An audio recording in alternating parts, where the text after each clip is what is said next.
Au départ, ce n'est pas un mouvement d'élèves. Nous sommes donc aujourd'hui face aux premières épreuves de 3C, donc c'est les épreuves communes, d'épreuves continues.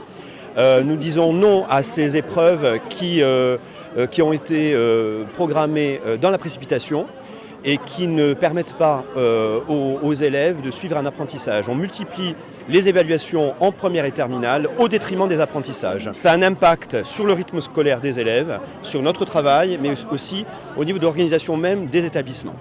Et cette réforme, en fait, incite aussi à mettre les disciplines en compétition, en concurrence. Donc aujourd'hui, nous disons non à la surveillance de ces épreuves 3C. Et en même temps, nous demandons l'annulation pure et simple de cette réforme de l'éducation. Là, on va au casse-pipe. On a des exigences au niveau du contenu des programmes, du contenu des épreuves et on a des grilles de notation qui les survalorisent. Si vous prenez nous les premières de cette année, nous avons un ancien programme de seconde avec le nouveau programme de première. En plus de notre nouveau programme, on doit faire l'ancienne seconde. Et on doit rajouter des notions de terminale S, par exemple en maths.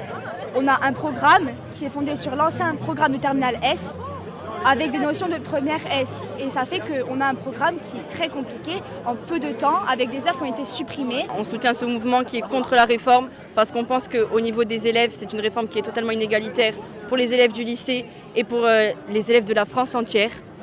On pense que ces épreuves ont été précipitées et il y a une grosse charge mentale, une grosse charge psychologique sur les élèves qui continuent d'ailleurs parce qu'on essaye de nous convaincre qu'il faut monter à ces épreuves alors qu'elles sont en fait le reflet de ce qui va être notre propre échec si on continue à abdiquer. Aujourd'hui se déroulent les épreuves de 3C, de contrôle continu et notamment l'épreuve d'histoire-géographie qui devait débuter à 10h. Des élèves sont en salle en train de composer cette épreuve de contrôle continu qui est dans la réforme du lycée. L'établissement n'est pas bloqué, mais il est dommage que les élèves qui doivent composer ne rentrent pas. Et donc nous faisons en sorte qu'ils puissent venir composer. Ils vont être reconvoqués une nouvelle fois à leur épreuve, comme tout élève qui n'a pas pu composer.